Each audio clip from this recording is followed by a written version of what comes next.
Austin Petersen here, former presidential candidate for the Libertarian Party and owner and editor-in-chief of the LibertarianRepublic.com and our sister site, LibertyViral.com, edited by the lovely Liberty Laura Myers. Don't forget to check her out and give her a tag and a bookmark today. Thank you so much for tuning in. So today we've got a story that appeared in Politico magazine that was an investigative report. That it's kind of a long report, but I'd like to read it to you today because you're a captive audience and I do whatever I want anyway. So this is our live stream / podcast that I've been uploading for the past couple of weeks. What do you guys think of this set? I'm going to be following your reactions, not just in the live stream today, but I'd like to encourage you to reach out to me on Twitter as well. I'm using the handle ap4lp.com on Twitter, so I can see your tweets down here too. So feel free to reach out in the tweets, and I will read some of your questions that you send to me on Twitter as well as in this Facebook live stream if you're watching right meow. Yeah, what is the big news? The big news is the Tea Party is dead, right? We've known this for a while, but not a lot of people really understood why or how it happened, because people are saying, well, what's going to happen to movements like Black Lives Matter, and what happened to movements like Occupy Wall Street? And we see in the end that many times these institutions or these movements get co-opted by the establishment and the powers that be. And a lot of this has to do with things like campaign finance laws and corrupt politicians and corrupt lawyers.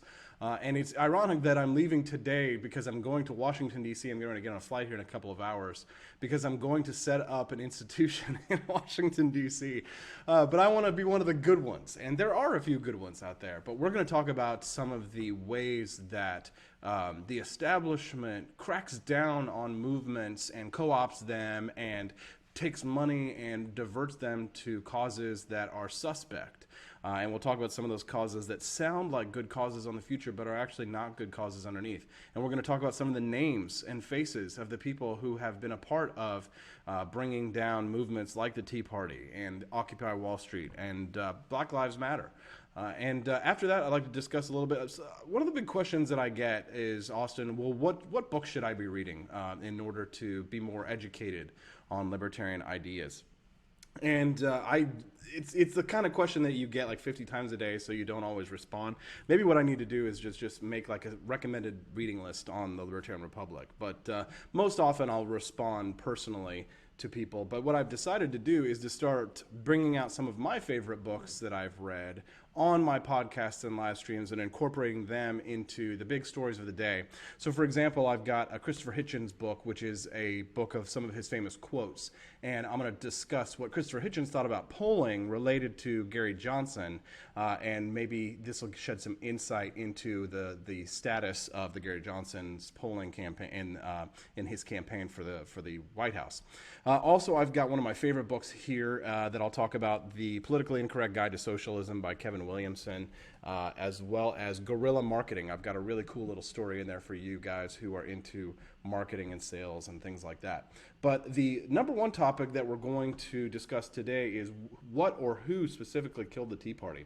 And this is a question that's of utmost importance to libertarians, constitutionalists, conservatives, people who are sincere believers in limited government, because we have to understand how these institutions get taken over, how these institutions are created, and what good they can possibly serve. Now, it's ironic that I'm leaving again today to go to Washington, D.C., because I'm setting up an institution, a free market institution, but I'm going to be offering value to the American people and to the liberty movement as a whole. That's what Stonegate's all about. One is we're going to be doing reporting and advocacy. So we've been doing investigative reports at the local level in many states like Florida, where we will report on regulations that are occurring or tax increases, and we name names, and we've been calling people out, and that's what one portion of the Stonegate Institute is all about, is sort of doing the advocacy journalism that is required to speak truth to power. And it's funny because John Oliver actually did a really interesting segment last week about journalism, and they were complaining about how they had a hearing on Capitol Hill about the state of journalism because publishers are losing money, and like places like the New York Times, local newspapers local newspapers aren't able to appear at zoning board meetings because they can't afford to stay in business, so they've got to report on puppies, or they've got to talk about, raccoon cats and clickbait kind of stuff over real advocacy and journalism. But the Stonegate Institute exists now, and part of its mission is to show up to those meetings and to go and do advocacy on that local level. So that is going to be an important part of the citizen activism journalism of the future. Also, one of the other things that we're going to be doing to add value, not like some of these vampire institutions that we're going to be talking about today, but one of the things that the Stonegate Institute is doing to add value is we're going to be setting up training. Now, when I go to Washington today, I'm going to be meeting with the executive director of Stonegate, Joe Trotter, and Joe and I are going to be planning some trainings for activists. And initially, my idea is that we should do a training on the East Coast. We should do one here in the Midwest around Kansas City, my home, my heartland, and then one probably in California. Maybe with Susan B., we should go out to San Diego, have a little camping trip, get together some good libertarians, and have a weekend session where we're out in the redwoods in California and talk about liberty and freedom and how we're going to advance that message and how you can advance that message. But if you want to learn how to get involved in that cause, go to stonegateinstitute.org today. All right, so let's talk about how the Tea Party was killed. And this is, again, in Politico Magazine. I'm going to drop this in the chat. Don't forget to hit me up on Twitter at apforlp.com, or AP4LP, Twitter at AP4LP. And let me drop the article that I'm reading from right in here. Bam, there you go. You can follow along with me, and we can discuss. Greedy super PACs drain the movement with endless pleas for money to support, quote, conservative candidates, while instead using the money to enrich themselves. I should know. I work for one of them. This is by Paul Josie. This came out 2 days ago in Politico Magazine. I've been kind of poring over it and thinking about it for the last couple of days. And this morning I was just fired up, man, because I was reading this, and I have seen it so much in Washington, the corruption of these institutions. And many of these institutions became corrupted. Many of them were corrupt from their core, which is why I'm working so hard to make sure that Stonegate is a good institution populated by good people. And I think that you'll see that as time goes on and results emerge. As we watch the Republican Party tear itself to shreds over Donald Trump, perhaps it's time to take note of another conservative political phenomenon that the GOP nominee has utterly eclipsed: the Tea Party. The Tea Party is pretty much dead now, but it didn't die a natural death. It was murdered, and it was an inside job. Yeeks, 7-Eleven was a part-time job.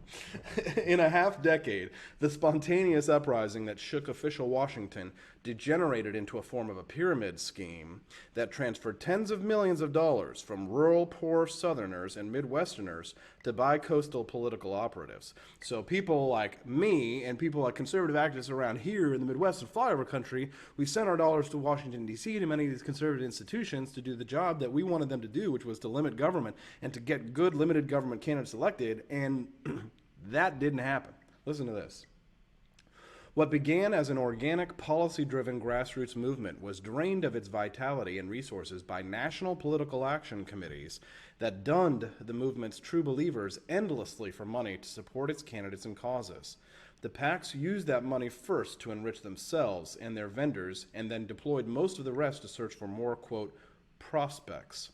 In Tea Party world, that meant mostly older, technologically unsavvy people willing to divulge personal information through, quote, petitions, which only made them prey to further attempts to lighten their wallets for what they believed was a good cause. While the solicitations continue, the audience has greatly diminished because of a lack of policy results and changing political winds. Right? And think about this. They think of them as prospects. Well, here's the thing. Anybody who's watching this right now, you're technologically savvy. Why? Because you are literally right now watching a live stream. If you're listening to a podcast afterwards right now, if you're listening to this upload that I've done to the Freedom Report, you're still technologically savvy because you're listening to a podcast. For the most part, older people aren't going to be watching Facebook live streams or podcasts, which is why when we look at the demographics for the Libertarian Republic, we see that it's mostly younger people because that's the mediums that we use to reach out to people. We don't do a lot of direct mail fundraising, for example, but we're going to for Stonegate. And it's so funny because I'm reading this and I'm literally setting up an institution like this.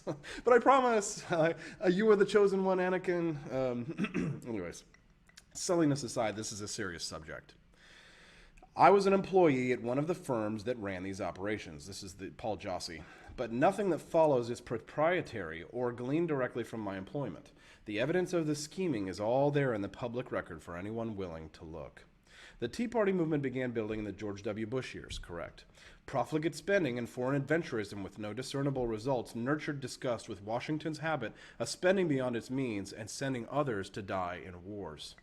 When President Obama made reorganizing the nation's healthcare system its foremost priority and repeatedly misrepresented its effects in the process, anger at Washington exploded. I should know, I was there. Republicans inside the Beltway reacted to the burgeoning. That was me, by the way, commentating. I was there in Washington when all this was going on, and it was a nightmare and a mess. But I was working at the LP, just a lowly volunteer coordinator. I saw this stuff blowing up nationwide, and I thought to myself, whoa, this is our moment. This going to happen. And then I slowly saw, as I worked behind the scenes to try and advance many of these ideas that we care about, I saw our greatness being eroded. I saw our potential being eroded. Anyways, I'm getting off track. Republicans inside the Beltway reacted to the burgeoning Tea Party with glee, but uncertainty about how to channel the grassroots energy usually reserved for the left, right? A small group of supposedly conservative lawyers and consultants saw something different. Dollar signs. The PACs found anger at the Republican Party sells very well. The campaigns they ran would be headlined, "Boot John Boehner," or "Drop a truth bomb on Kevin McCarthy." And after Boehner was in fact booted and McCarthy bombed in his bid to succeed him, it was naturally time to, quote, fire Paul Ryan. The selling is always urgent. Stop what you're doing. This can't wait. One active solicitor is the Tea Party Leadership Fund, which received $6.7 million from 2013 to 2015. Oh my gosh. Overwhelmingly from small donors. That's powerful, ladies and gentlemen. That is insanely powerful. $6 million in 2 years from grassroots fundraising activism. This movement is so much more powerful than we even give ourselves credit for sometimes, and it's a shame that we get snookered by these institutions like this that just want to use us and they don't care a fig for limited government. Listen to this. A typical solicitation read, "Your immediate contribution could be the most important financial investment you will make to help return America to greatness." But according to an investigation by Politico, 87% of that estimate went to overhead. Only $910,000 of the $6.7 million raised was used to support political candidates. If the prospect signs a, quote, petition, typically a solicitation of his or her personal information is recorded, and a new screen immediately appears asking for money. Vendors pass the information around in, quote, list swaps and, quote, revenue shares ad infinitum. Starting a new PAC is easy. Fill out some paperwork, throw up a splash page website, run an email list, and you're off. It's an entrepreneurial endeavor. Through trial and error, operatives test messages to see which resonate best and are most likely to get them and their vendors paid. They must pay someone known in the movement to, quote, sign in the pitch, as current Donald Trump spokeswoman Katrina Pearson has on TPLF emails. Oh, gosh. It is so frustrating for me to see this because it's sad that I worked so hard in the nonprofit sector to advance libertarian ideas, and I saw this going on around me, and I knew that the only way to beat these guys was to join them by engaging in these kinds of tactics, like email list rentals, websites that you can catch donations on. But for them, it's all about overhead. I mean, go to my FEC reports and look at my presidential campaign. It wasn't overhead that we were spending our money on. It was getting to events, paying for the bumper stickers and T-shirts that we needed to sell to the public, and wristbands, which of course we got from our lovely Sandro. Thank you so much for helping us out with those.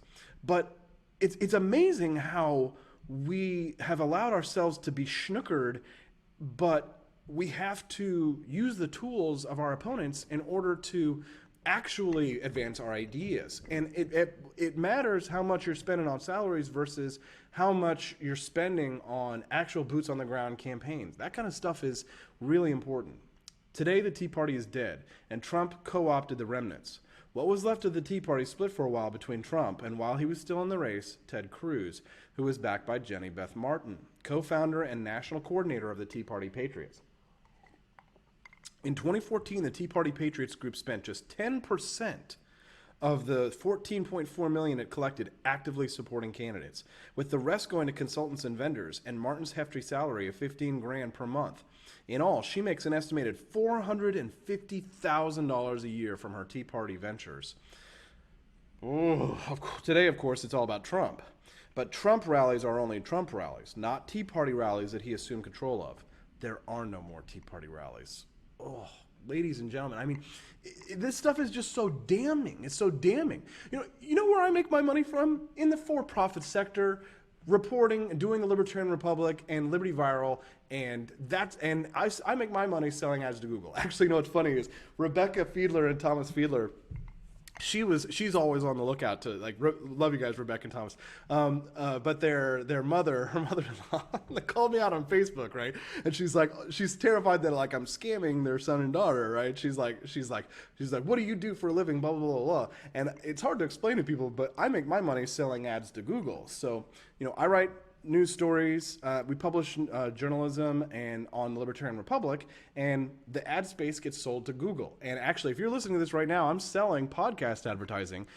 500,000 people are going to hear this podcast. 500,000 people are going to hear this. So if you have a product, this is an ad. If sponsored post.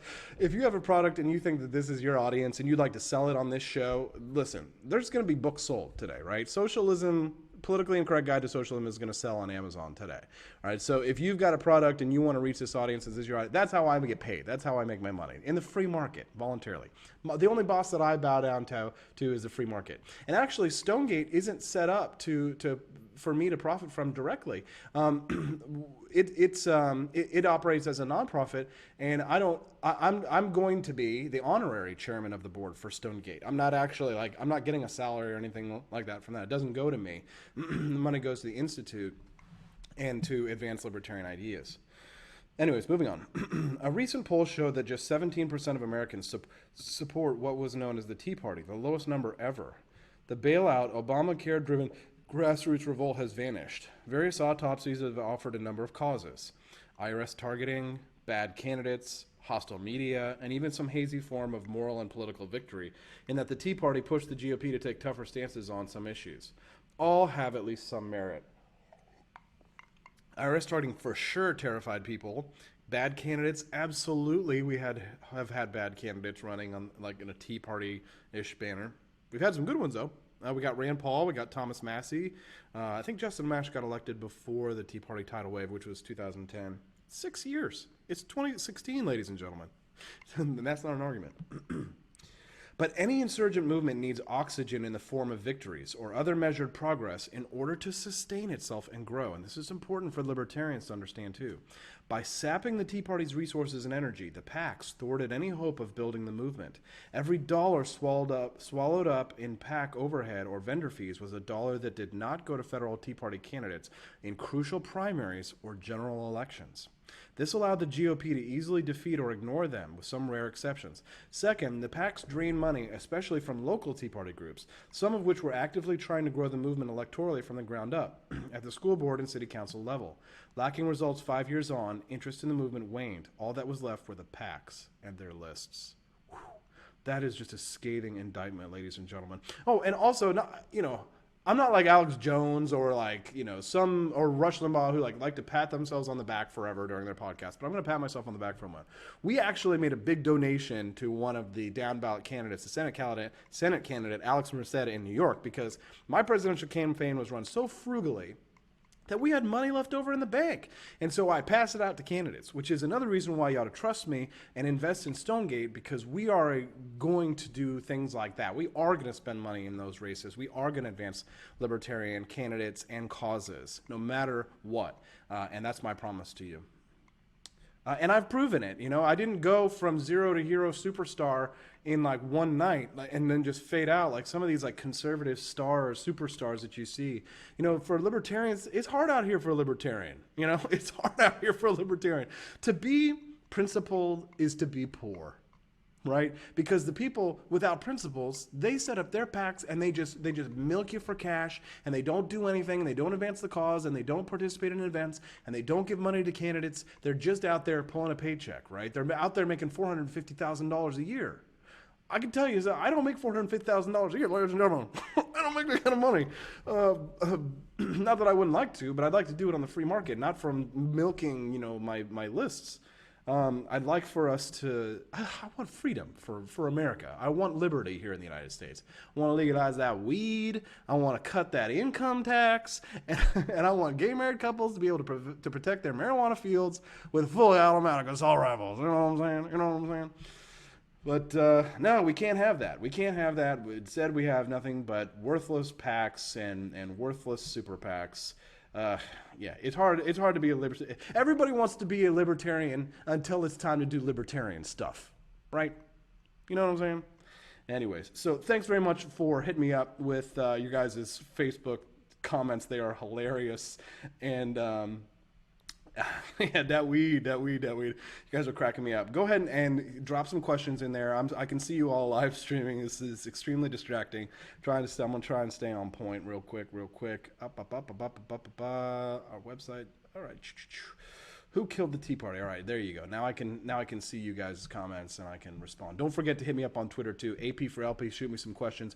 That's AP for the number 4 LP. AP for LP.com. I can see you guys.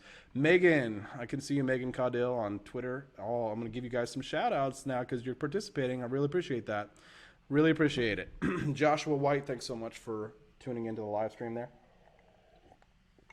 That's right, man-sized water. I'm like Rubio and his bottled water. They say that it's impossible to look like a man while drinking through a straw. That's why you'll never see me drinking through a straw, because you can be doing the manliest thing in the world, and it doesn't matter, because it's like, look at this. I'm drinking out of a stein. Manly. But if you drink it out of a straw or like a water bottle, you got to be like, you could be like, yeah, I just ran an Ironman contest, and it's like, I'm so like buff and stuff. Like, excuse me, just a moment. So if you're on the podcast and you're listening to the audio on this and you can't see it, I just drank through a straw and it looked super not masculine. I don't want to offend people, so I won't say the word that you guys are all thinking, because that would just be hateful, and I don't want to hear from my left libertarian friends later today. The social justice butt hurts of the libertarian movement. I just can't stand it. I want to be everybody's friend today. All right, so moving on. Back to the Tea Party. How do we kill it? Any postmortem should start with the fact that there were always 2 Tea Parties. First were people who believe in constitutional conservatism, or constitutional libertarianism. First were people who believe in... these folks sense the country they will leave their children and grandchildren is a shell of what they inherited. And they have little confidence the Republican Party can muster the courage or the will to fix it. Second were lawyers and consultants who read 2009's political winds and saw a chance to get rich. For 18 months ending in 2013, I worked for one of these consultants, Dan Backer, who has served as a treasurer for dozens of PACs, many now defunct through his law and consulting firm. I thus benefited from the Tea Party's fleecing. Listen to this. The PACs seem to operate through a familiar model. It works something like this. Prospect whose name appear on a vendor's list get a phone call, email, or glossy mailer from a group they've likely never heard of asking them for money. Conservative pundit and RedState.com editor-in-chief Eric Erickson described one such encounter. A woman called and asked if she could play a taped message touting efforts to help Senators Rand Paul and Ted Cruz fight for conservative governance. When the recording stopped, an older man, the woman was gone, offered Erickson the chance to join the, quote, Tea Party. He wouldn't say who paid him, just, quote, the Tea Party. Membership was even half price. For just $100 he was in. Erickson declined. Erickson's call came from InfoCision, or a similar vendor hired by PACs to do prospects for new donors. Often PAC creators have financial interests in the vendors. In fact, sometimes they are the vendors too, which makes keeping money in-house easier and harder to track. PAC names include Tea Party, Patriots, Freedom, or some other emotive term to assure benevolence. Mine's just named Stonegate after my family farm. To assure benevolence. And names and images of political figures the prospects admire or detest usually accompany the solicitation, giving the illusion of imprimatur. Those people are almost never actually involved, and little money ends up supporting candidates. According to FEC reports, between 80 and 90%, and sometimes all the money these PACs get is swallowed in fees and poured into more prospecting. For example, conservative activist Larry Ward created Constitutional Rights PAC. He also runs political media communications firm. Sound familiar? The New York Times reviewed Constitution Rights filings and found Mr. Ward's PAC spends every dollar it gets on consultants, mailings, and fundraising, making no donations to candidates. Ward justified the arrangement by saying political media discounts solicitations on behalf of constitutional rights. What the hell does that mean? Let that sink in. Ward takes his PAC's money and redistributes it to his company and other vendors for more messaging and solicitations, but suggests critics should rest easy since the PAC gets a discount on political media's normal rate. Constitutional Rights PAC may be extreme, but it's hardly an outlier. Politico last year reviewed the activity of 33 conservative PACs. Combined, they raked in $43 million, according to the Politico report. Of that, $39.5 million went to overhead, including $6 million to entities owned by PAC operators. Candidates got $3 million. Another report analyzed 17 conservative PACs from the 2014 midterm. It came up with different numbers in Politico, finding that the bottom 10 PACs, in terms of the ratio of spending to actual candidate support, received $54 million and spent only $3 million supporting candidates. That's unbelievable. And who is Constitutional Rights Treasurer? My old boss, Dan Backer. Backer also serves as treasurer at LPF and many others. An analysis found 10 conservative PACs, whose treasurer was Scott McKenzie, spent 92% of the $17.5 million they raised on operating expenses and less than 1% on candidate support. PACs are not legally obliged to responsibly spend their loot. As former FEC enforcement officer Kenneth Gross stated, if I have a PAC and want to spend it on a trip to Atlantic City, that's fine, provided it's accurately reported. Unlike nonprofits, they're not governed by a board, have no fiduciary duty to their donors, and are not subject to IRS audits. The PACs keep cash flowing by trolling the news for supposed apostasy. The government botches the rescue of employees in a foreign embassy. Stand with us for Benghazi. A bunch of kids are murdered in Connecticut. Help us defend your Second Amendment rights. Sign our petition. And this is another big one. And here's where the real bombshell is going to hit, folks. We're going to talk about something. And there's a name that's in here that is going to make some of you guys absolutely explode. And if you've been paying attention this whole time, bless you. Whatever higher authority you believe in, may it bless you right now, because you know that the name that I am about to mention, is going to drive some of you guys crazy. And I'm going to go ahead and read these next two paragraphs. Another favorite is the, quote, draft committee. Pick a popular figure, then start a committee to, quote, draft him to run for office. TPLF drafted Sarah Palin for Senate in Alaska, and Backer drafted Newt Gingrich for Senate in Virginia. After I left his firm, Backer drafted new Texas resident Alan West for Senate in Florida. None of these candidates were remotely interested or associated with the effort, and in fact could not be by law. But there were signatures to collect and donations to request. The draftees or their campaigns often send cease and desist letters, as Gingrich and Palin did. This cycle, Backer and McKenzie have kept Trump's lawyers busy. Despite Trump's constant protests about, quote, corrupt super PACs, McKenzie started, quote, Patriots for Trump, and Backer founded Trump PAC. McKenzie shuttered Patriots when the Trump campaign complained, although the Facebook page remains active. The campaign persuaded Backer to change Trump PAC's name to Great America PAC, but the PAC begged off requests to shutter and refund any funds raised based on Trump's candidacy. Jesse Benton, Great America's chief strategist and formerly a Ron Paul operative, explained the PAC would remain active because Trump would, quote, need a robust and effective finance organization after he secured the nomination. Let me repeat. Jesse Benton, Great America's chief strategist and formerly a Ron Paul operative, explained the PAC would remain active because Trump would need a robust and effective finance organization after he secured the nomination. By law, the campaign can have no say in how this finance organization spends its money, though its website still prominently features the candidate and his trademark slogan. It pledged to raise $20 million before the Republican convention.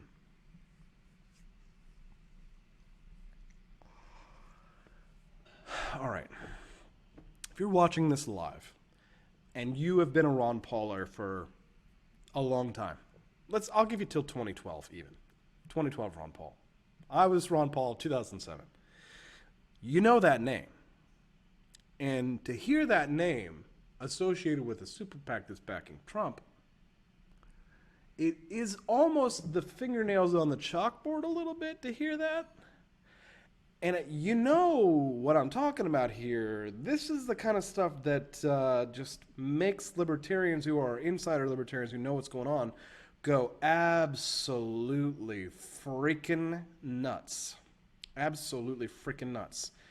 And I think that there needs to just be a total cleaning out here, guys. I don't know what to say because I'm so angry. I don't want to fly off the handle because I was reading about George Washington the other day, and he had a temper, apparently. Our first president he was apparently like the freaking Incredible Hulk. The guy would get so angry. And then, after he would chill out. But it was somebody who said that I was unhinged and that I didn't have the temperament to be president. And then just miraculously, I was reading a story later about George Washington and his famous temper. And I thought, well, I don't even have that much of a temper. And it's funny because, people will criticize and say anything they can to, like, get you down. It doesn't matter. They'll attack you from any way. It does. If you're riding the donkey, they'll say, oh, that's horrible. What a cruel way to treat the animal. If you're not riding the donkey, they'll say, oh, you're stupid because you're not using it to its utmost. People are going to criticize no matter what the hell you do, right? So you've got to do the best you can and try and, get out there and win some gold medals like Michael Phelps, because haters going to hate. But I am so angry when I see this stuff because all of these millions of dollars that could have been used to help good libertarian-leaning candidates. First of all, libertarians aren't organized, right? This is all conservative Republican stuff going on for the most part, because for the most part, libertarians can't get their ish together, right? So I see all this going, and it makes me so angry and frustrated because libertarians aren't even doing this, right? If we had millions of dollars, if we had 20 million freaking dollars we could give to Gary Johnson, I mean, how much better would he do in the polls, and how much would we actually advance liberty in this country if it wasn't the fact that all these corrupt Republicans and these corrupt super PACs that are trying to help Trump and Ben Carson. I'm sorry, I'm a little tongue-tied, which is rare for me, but it's just, I'm explosively angry to see all of this lost potential, and it goes to all of these people who've done nothing to advance the cause of liberty in this country. Just let me ask you a question, all right? Let's say you're a Trump humper, okay? You love Donald Trump and you think he's going to make America great. Let's say you don't. What has Donald Trump ever done to advance liberty in the United States? I'll wait.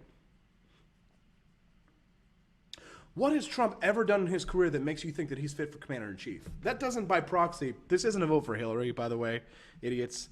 This isn't just because I'm dissing on Trump doesn't mean I want Hillary in office. And if you are so engaged in binary black or white thinking, please get off the podcast. See, that's why libertarians don't do well, because the conservative groups are willing to lie to your face, and they will never contradict you or tell you something that you do not want to hear, because they want your money, because your money is a hell of a lot more important than advancing the causes and the principles that we care about. Because you know what? Liberty is controversial.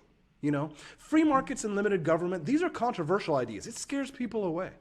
Maybe that's why libertarians don't get all the money, and the corporations don't want to pour the money in, because we're going to be a little offensive, because we don't want you to be forced to bake the cake, right? Because we might be considered a racist, right? Maybe that's why a lot of these Tea Party institutions and people ran away, because they were all so afraid of the SJW. Ooh.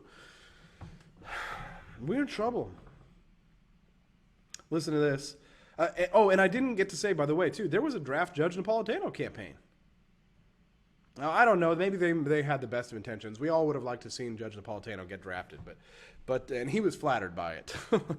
Anyways, this article goes on and on. I've dropped it in there. You guys need to read it for yourself, but you heard the name. You guys have got to take a look at an institution before you donate to it, which is why I'm encouraging, please, today, look into the Stonegate Institute. We're brand new, but we are going to be doing useful things for the libertarian cause. Give the millions to us, because I will use it for good, okay? And I won't become like Anakin Skywalker. If you guys donate today, stonegateinstitute.org, you're going to get entered to win a replica of our first president's flintlock pistol in honor of the Second Amendment. Stonegate is spelled G-A-I-T, stonegateinstitute.org. And then real quick, let's go ahead and finish this off with I've been going on ranting forever. Let's finish this off with some quick discussions here on polls. Christopher Hitchens writes in The Quotable Hitchens, From Alcohol to Zionism. He says, polls are deployed only when they might prove useful, that is, helpful to the powers that be, in their quest to maintain their position and influence. Indeed, the polling industry is a powerful ally of depoliticization and its counterpart, which is consensus. The polls undoubtedly help decide what people think, but their most important long-term influence may be on how people think. A good pollster is like a good attorney and fights for the result that the commissioning party expects or needs. By no means are polls the instruments of the mob. The mob should not know how to poll itself, nor could it afford the enormous outlay that modern polling requires. Instead, the polling business gives the patricians an idea of what the mob is thinking and how that thinking might be changed, or shall we say, shaped. It is the essential weapon in the mastery of populism by the elite.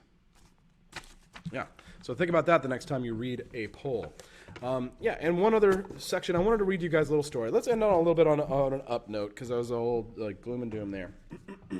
But this is a really good book, and I'm always trying to get better as a salesperson, because right now what I do is I sell libertarian ideas. You're listening to the Freedom Report podcast or watching this live.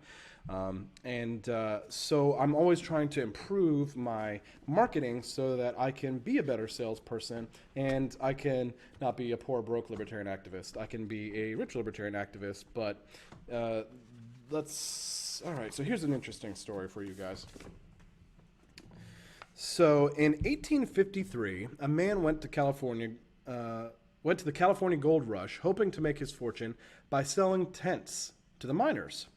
However, the weather was fine, and the miners slept out in the open, so the man could sell no tents. But he was creative. He made his fortune anyway, and his name is famous to this day. How did he become rich? And who is he? He used this tough tent cloth to make trousers for the miners. His name was Levi Strauss. So that's an interesting little story to think about when you have something to sell or you're trying to market something. Here Levi Strauss was trying to sell tents. He had canvas for tents, but he couldn't sell the tents because nobody wanted to buy them. So what did he do? He turned them into jeans. And that's how he made his fortune. And we have Levi Strauss. Ladies and gentlemen, thank you very much for watching this Facebook live stream. I see you guys have a million comments, but I've just gone on for too long, and I've been drinking a monster water here. My voice is starting to go out. I'm heading into Stonegate right now. We're heading into Washington, D.C., heading to the airport right now, KCI, and then I'll be in Washington, D.C. later tonight. I'll be there for several days. If you're in the D.C. area, I'd love for you guys to come out and meet me out for a drink. Let's have a glass of JMO and sit down and chat about the future of liberty. And I know I probably shouldn't have scared the crap out of you about PACs and nonprofit institutions before I solicited you to help me with mine, but you've got to be able to take advantage of these tools in order that I can fund libertarian candidates and causes. So do me a favor, guys, and go to stonegateinstitute.org, Stonegate, G-A-I-T, stonegateinstitute.org, and .org, I'm the dork, stonegateinstitute.org, and join the revolution, because we need to, in 2 years from now, have another campaign for liberty. In 4 years from now, we need to have another campaign for liberty. And the Stonegate Institute can be a flashpoint for an advancement of libertarian ideas in the future. We're the best in the business. So if you guys can't afford to donate $25 to the Stonegate Institute to help us spread libertarian ideas, and you can't afford anything, that's okay. Just share this live stream with your friends and with your political buddies, people who are interested in these ideas. Otherwise, if you guys are frequent readers of the libertarianrepublic.com, you know, this is kind of funny. People were complaining because they're like, oh, too many ads on your website, or they're like, this is too hard to read because there are ads. People complain about something that is free, and then they complain that it's not free enough. The reason why we have ads on the website is so that we can afford to pay writers, right? So we can afford to pay Liberty Lauras and people like that. But you can still get the content for free, right? You can still read the website. The reason why I got this idea, this was what made me think of it, the Levi Strauss story, was that we had so many ads that somebody approached me a year ago and said, Austin, I will pay you $5 a month so that there are no ads on your website. And I was like, ding, great idea, sure. So it was a way for people who don't want the ads, who like the website, to be able to support it and get an ad-free experience. So it was a market opportunity. We have to have the ads, but and that's how I'm able to stay in business and be able to continue to do things like this. Otherwise, I could go to LA and get a job in Hollywood and produce insane scripts or some stupid stuff that had nothing to do with liberty and probably make a lot more money. But I would prefer to stay in the fight as a freedom fighter. So this is what we do to make cash. TheLibertarianRepublic.com. You can either see ads because you're like a poor college student, which most of you people are according to demographics, or you can pay $5 a month and support libertarian journalism. And or if you really want to help the cause in a nonprofit way, you can support the Stonegate Institute. Maybe I need to write a book too. That would be a good idea. And then I can sell it on this live stream, because if you're listening to it right now, then you should know that this reaches a lot of people. Thanks so much for coming back every single day to your home for economic freedom and personal liberty at thelibertarianrepublic.com.